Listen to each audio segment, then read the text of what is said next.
इस कार्यक्रम के पुण्यार्चक हैं श्री अनिल नायक, श्रीमती विभा नायक, कुमारी अनुभा नायक, कुमारी अर्पिता नायक, श्रीमती नीलू, संजीव जैन नेताजी, समन्वय जैन, श्रीमती बीना जैन, अमित जैन, राहुल जैन, श्रीमती राशि जैन, शुभम जैन, आनंदपुरी, कानपुर।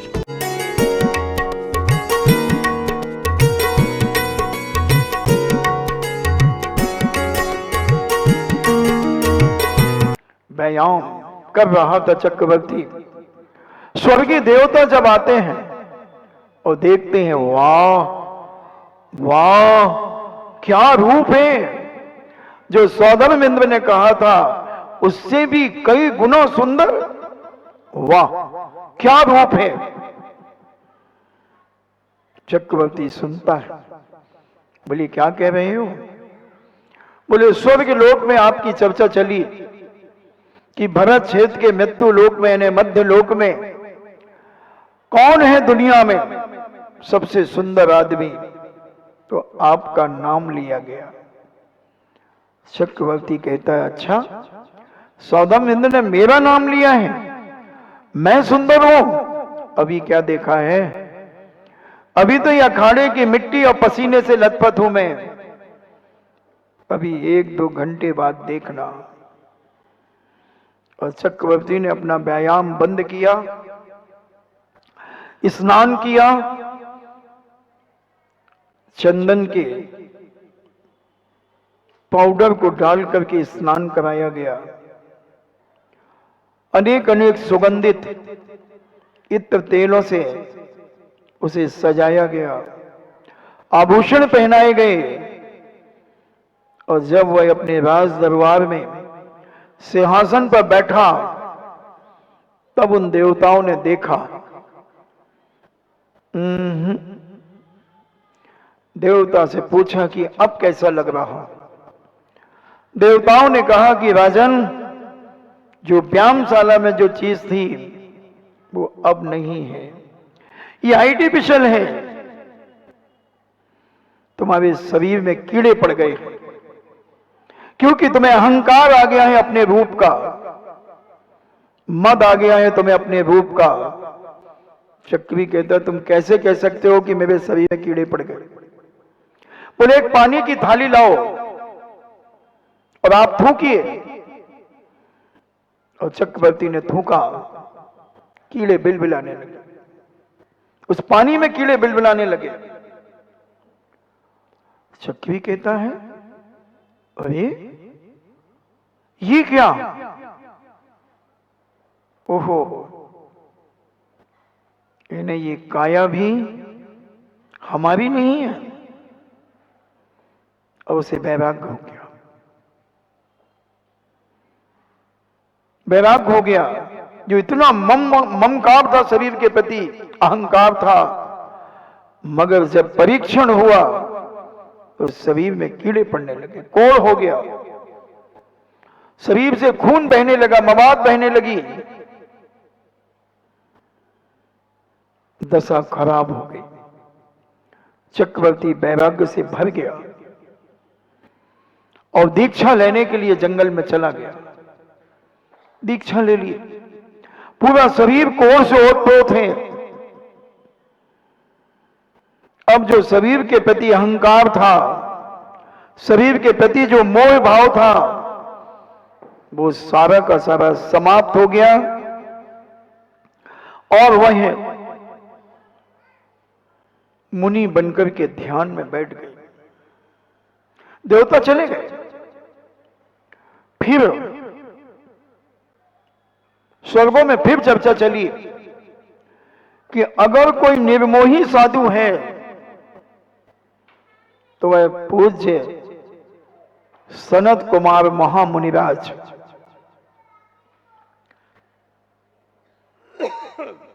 देवता कहते हैं वो सनत कुमार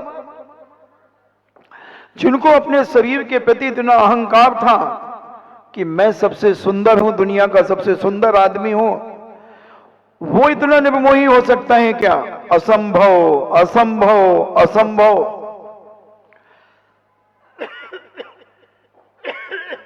ऐसे कैसे हो सकता है?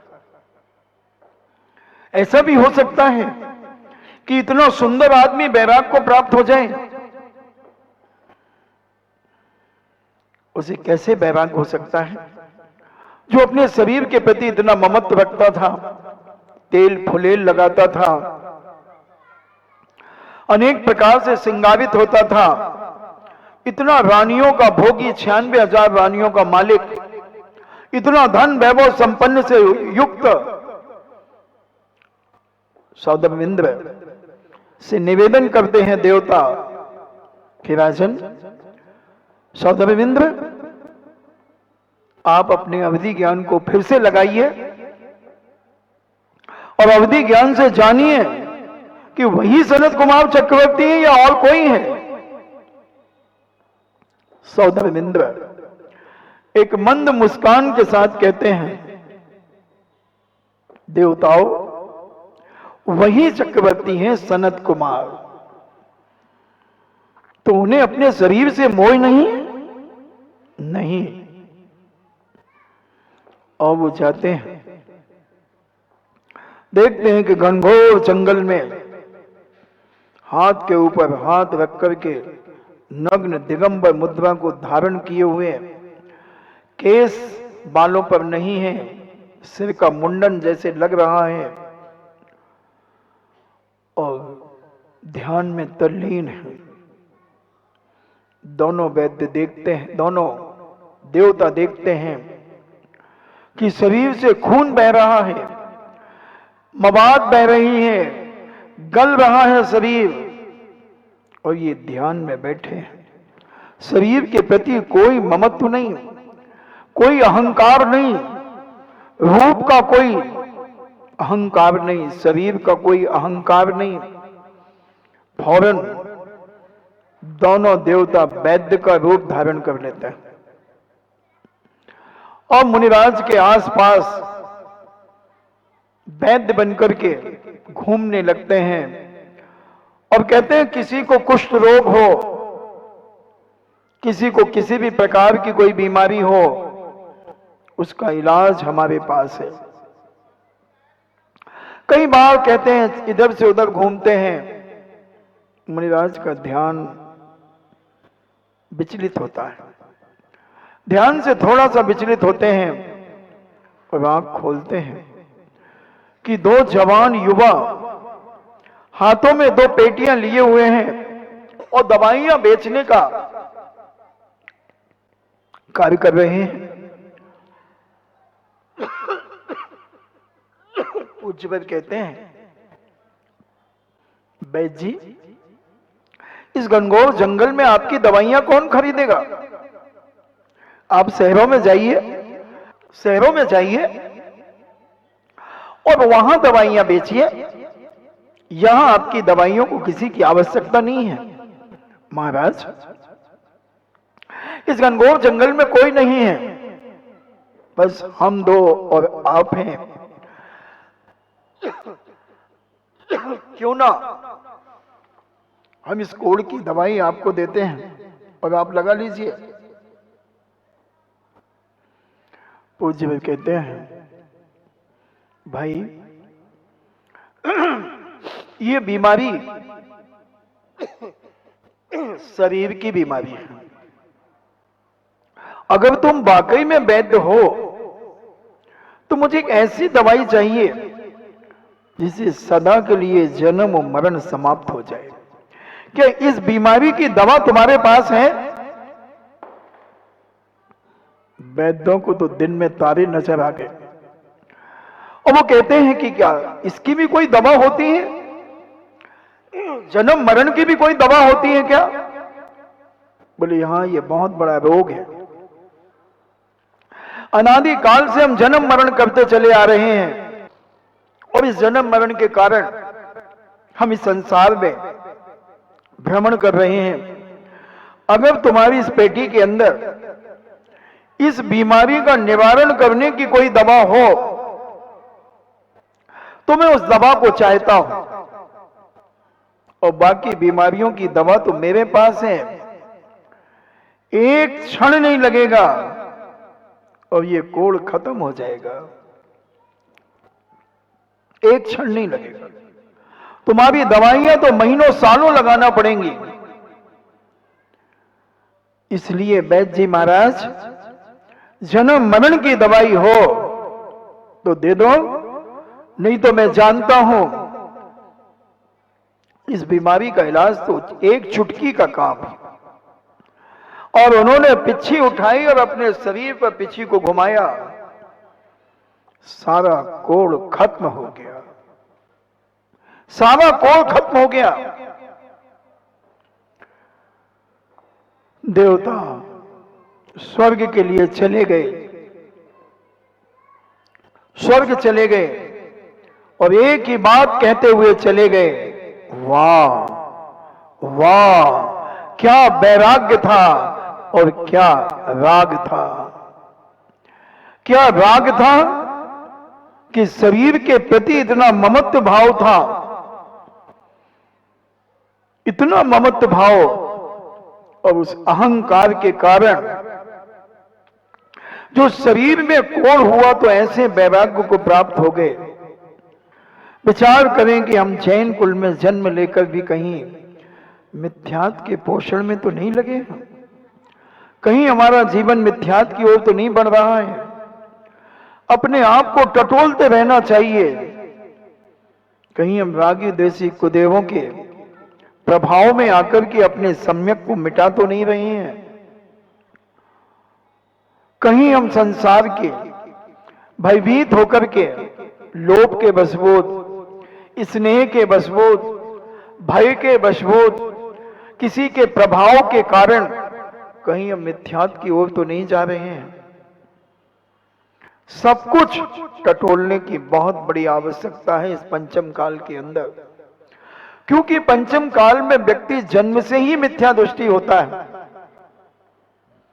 और 8 साल अंतर्मुहूर्त के बाद उसमें सम्यक दर्शन प्राप्त करने की योग्यता आती है।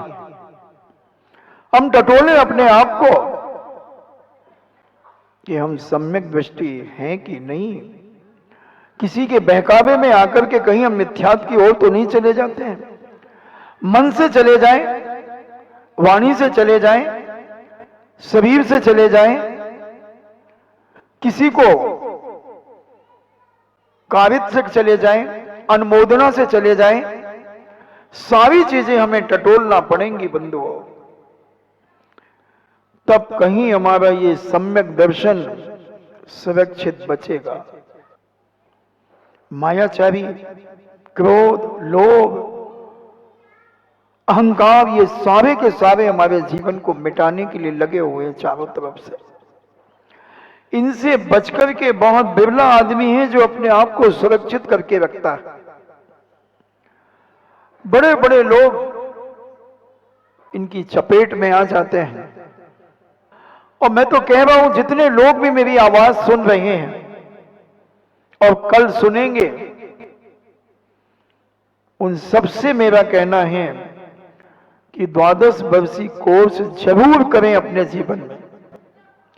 उस कोर्स से करने से तुम्हें जैन दर्शन के मर्मों का पता चलेगा, जैन धर्म का पता चलेगा और तुम्हारा अहंकार धीरे धीरे गलने लगेगा। कोई कठिन नहीं है। पहले साल में 3 भाग हैं, पहला, दूसरा, तीसरा भाग, और एक 6 डाला ग्रंथ है। 96 श्लोक हैं जिस 6 डाला के अंदर। एक साल में इतना पढ़ना है, बहुत आराम से पढ़ सकता है। अगर आधा घंटे रोज कोई भी व्यक्ति निकाले, ऑनलाइन क्लासें भी चलती हैं और आप सेल्फ भी पढ़ सकते हैं। और जब ये ऑनलाइन क्लासें चलेंगी और आप पढ़ेंगे तो आधा घंटे से ज्यादा आप देने ही मत। एक दिन में 23.5 घंटे तुम्हारे परिवार के, तुम्हारे पिताजी के, और आधा घंटा देव शास्त्र गुरु का आधा घंटा। 23.5 घंटे में तुम अपना सब कुछ करो, आधा घंटे में धर्म का करो, और 1 साल में तुम कितना ज्ञान प्राप्त करोगे, कितना संसार को समझोगे और कितने अहंकार को तुम गलित करोगे। हमने देखा है। महिलाएं होती थी जो विडो महिलाएं होती थी, जिनके बाल बच्चे आदि नहीं होते थे, अकेली रहती थी, वह मंदिर के जिनालय से ग्रंथ निकाल करके लाती थी और एक एक कॉलोनी एक एक दिन में अटेंड करती थी। एक एक जैन के घर में जाती थी, भाई जी स्वाध्याय करने के लिए कौन सा ग्रंथ चाहिए। वो जितने लेकर के आती थी उसके बाद वो नोट करती थी और मंदिर जी से फिर निकाल करके उन्हें देती थी और कहती कितने दिन में पढ़ लोगे। 3 भाग है मान लीजिए, जैसे पद्म पुराण के लिए उदाहरण समझें तो पहला भाग उन्होंने कहा हम 1 महीने में पढ़ लेंगे। हमने तो 6.5 दिन में पद्म पुराण के 3 भाग पढ़े थे बिजौलिया जी के अंदर। किसी ने कहा था कि अगर 7 दिन में पद्म पुराण के 3 भाग पढ़ लिए जाएं तो इससे ज्ञान का क्षोभशम बहुत होता है। तो मैंने कहा अपन तो बुद्धू चंद हैं, अपन पढ़ लो ना, क्या दिक्कत है। 3 ग्रंथ 6.5 दिन में पढ़ लिए थे। प्रवचन में भी जाता था, क्लास भी लेता था, उस समय शिविर चल रहा था, शिविर भी पढ़ाता था और लोगों से भी समय देता था, मगर संकल्प करके पढ़ता था कि इतने पेज आज पढ़ना ही है। लगभग 750 पेज थे तीनों में, आधे संस्कृत के आधे हिंदी के, वैसे तो 1300 पेज करीब हैं। तो पढ़ना चाहिए अपने जीवन में। बैनाला जी का भी बताते 50 पेज प्रतिदिन पढ़ने का नियम था। हम करते क्या है, जितना हम समय मोबाइल में निकाल देते हैं उतने में हम स्वाध्याय करने का समय निकाल सकते हैं। मोबाइल वाला कोई भी तुम्हें साथ देगा नहीं बंधु, ये चैलेंज है हमारा।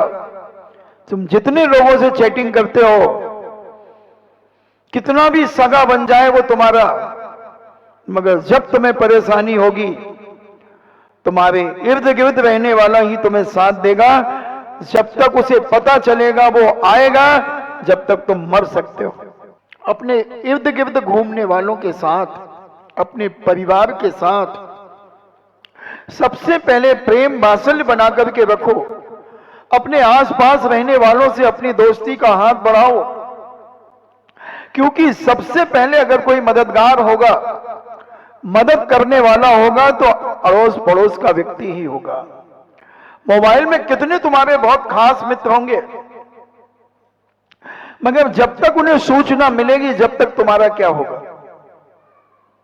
समझें, विचार करें, समझने की कोशिश करें और अहंकार के शिखर से थोड़ा नीचे उतरने का प्रयास करें, जमीन पर चलने का प्रयास करें, आसमान की ओर उठने का प्रयास ना करें, आसमान में उड़ने की कोशिश ना करें। पहले पृथ्वी पर चलना सीख लो। पृथ्वी पर चलना अगर सीख गए तो आसमान में उड़ने के लिए तो तुम्हें अपने आप देव पर्याय मिल जाएगी। अब उस देव पर्याय से तुम पूरे 2.5 द्वीप में जहां जाना चाहो वहां जा सकते हो। घूमने का अगर समय है तो देव पर्याय का समय है, लड़ने और कसाई करने का समय है, अहंकार करने का समय है तो नारकियों की पर्याय है, नारकियों की पर्याय है। और मायाचारी छल कपट करने का परिणाम है तो गाय भैंस कुत्ते की पर्याय है, त्रिंच योनि माया त्रज्ञो नस्य। और अपने जीवन के कर्म काटना है अगर तो ये मनुष्य पर्याय है, इससे ही कर्म कटते हैं, इससे ही मोक्ष मार्ग का रास्ता मिलता है। बंधु विचार कर लें, आपका समय हुआ, हम समझने का प्रयास करें अपने जीवन में कि हम इस अहंकार से नीचे उतरें और अपने सम्यक दर्शन को सुरक्षित करें।